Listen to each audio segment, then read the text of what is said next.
Good morning. I'm back in California. Probably recognize this room. It's Saturday, December 12th, my birthday.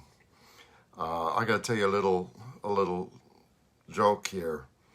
I was with my nephews, Barnell, Parker, and Parker asked me, "How old are you going to be?" And I said, 76. And he said, "Well, when were you born?" I said, 1945. And he figures, says, "Well, then you're going to be 75." And we did the numbers, and sure enough, I'm 75 today. I thought I was 75 all last year, and I thought I was going to be 76 today, and I'm 75. I gained a whole year. You believe that? So anyway, good to be back. We're in Matthew chapter 4. I'm going to read verses 18 through 22. Good morning, Marcy. Good morning, Ariana. Good morning, Anna. Good morning, Roz.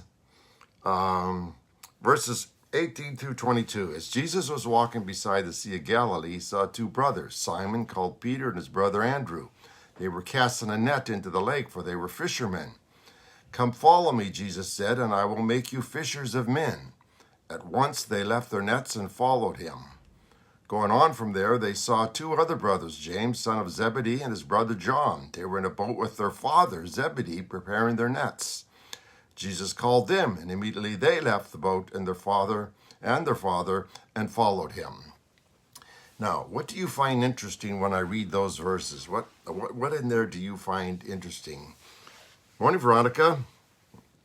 What do you find interesting? The fact that the disciples immediately left their livelihoods to follow Jesus when he asked them. Immediately. Jesus walking by, that's what that meant. They were fishermen. Jesus walks by and says, "Follow me," and they immediately left everything behind and immediately followed him. Morning, Will. Immediately followed him. Listen to this. At once they left their nets and followed him. Immediately they left the boat and their father and followed him. Why would they immediately do that? Why would they do that? Thanks, Will. Why would they do that? Well, let me explain it to you. Jesus was a rabbi, okay? A rabbi was greatly respected at that time, greatly respected. They were the teachers of the law. They usually started very young to be trained as early as 7 or 8 years old. They spent their whole life being taught. They were chosen by another rabbi. You didn't just become a rabbi. Another rabbi had to see something in you and ask you to follow them.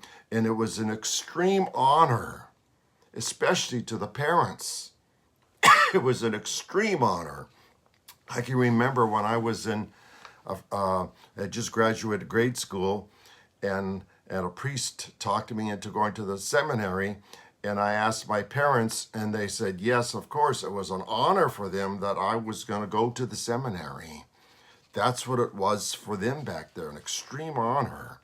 It's why they would allow their child to go off at a young age to be taught for most of their life. So when Jesus called them as adults now, with no training, no schooling, it says in Acts, aren't these untrained, uneducated men? Where'd they get that knowledge from? When they were called at the age they were, it was a complete shock. A complete shock, because usually only children were called so they could be properly trained. This is why they immediately left their livelihood. This is why they left their father, and the father allowed them to leave, because it was an honor, a rabbi. Now, they didn't know who Jesus was yet. They just knew him as a rabbi. They did not know anything about him being the Son of God or anything like that. They just knew him to be a rabbi. Morning, Parker. Morning, John. Morning, Kim. So, what did Jesus tell them they would be doing? He said they were fishers of men. He said, I'll make you fishers of men. Now, they were pros at catching fish. It was their daily job. So Jesus used this analogy to help them to understand. I'm going to teach you how to catch fish. I mean, men, not fish. It was So what did that mean? Well, Jesus knew it was literally to share the gospel, to save people. It was like them casting their nets and to catch fish. They didn't know yet what they were going to be doing. All they knew was a rabbi had called them and they were going to go with them. Now, we must understand that this is exactly why God came to earth. This is why to seek and to save the lost. And that's what he told the disciples that they would later do, that they would seek and save the lost. That's why later on we find out they gave up everything. Once they found out what it was that they were going to be doing, they were willing to give up everything. Morning, Rose. Let me read this, and you've heard it many times, but maybe now it'll make a little more sense to you here when you read this. It says, Peter said to Jesus, "We have left everything to follow you."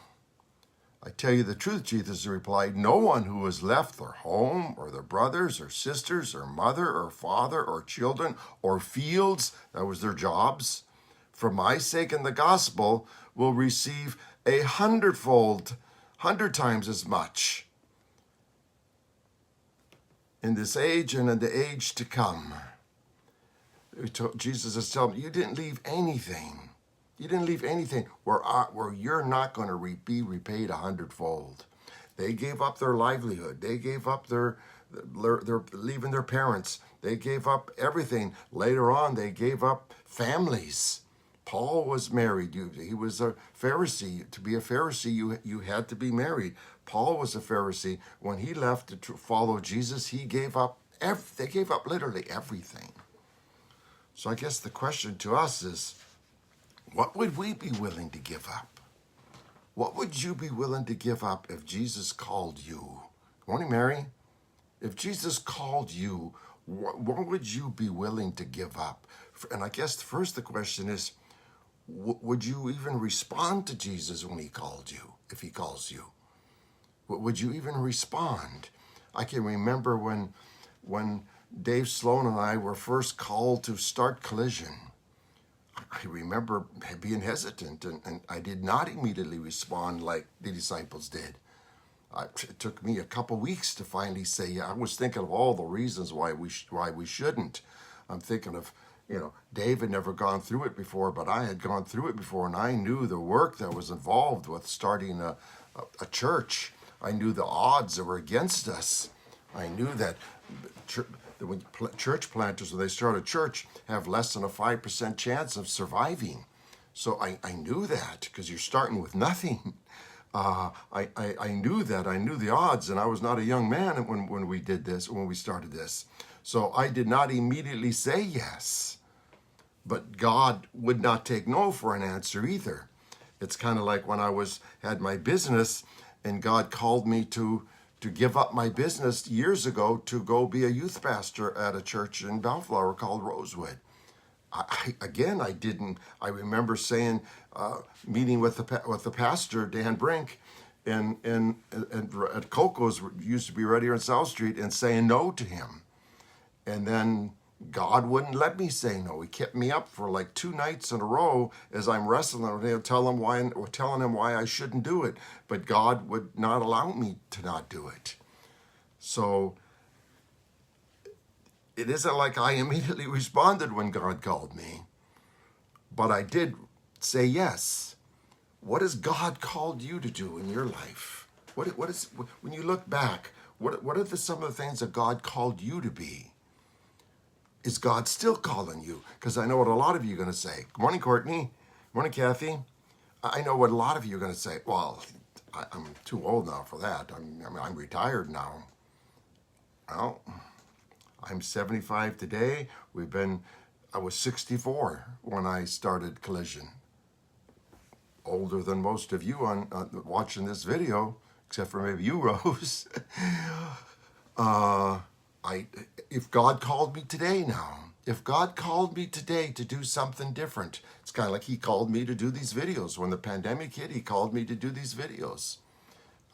If God called me again, I would say, I don't know if I would immediately say yes. I would probably hesitate like I did in the past, but I would still do it. It's kind of like once God gets a hold of you, it's pretty hard to say no.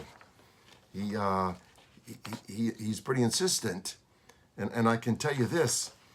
First, it says, Jesus says, if you love me, you will obey my commands.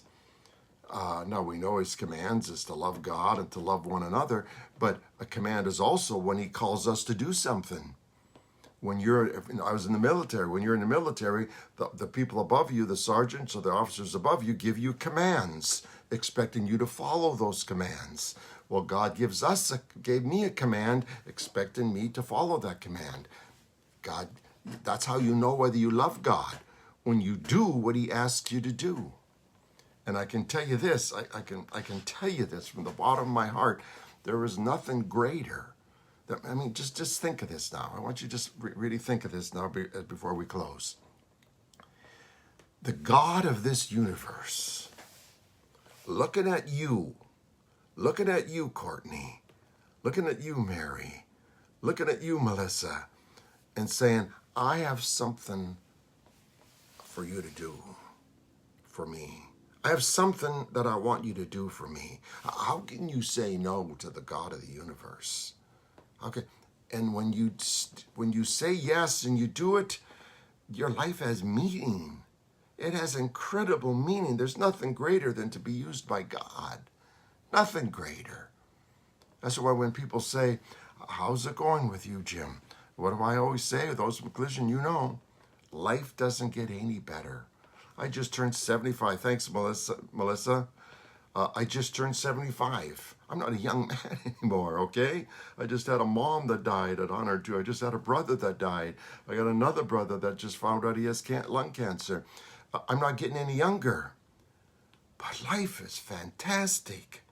It is utterly I came back from North Dakota. I'm having to quarantine for my wife. I'm having to sleep upstairs. But life is fantastic. Why? Because I'm working for God. God looked at little old Jim and called me to do something for him, and I finally said yes. And nothing is better. My life couldn't be better. If God calls you, make sure you say yes. And thank you, everybody, for all the birthday wishes. Appreciate it. I'll respond to every single one of them, I promise you. God bless you. Have a great day. Good to be back home.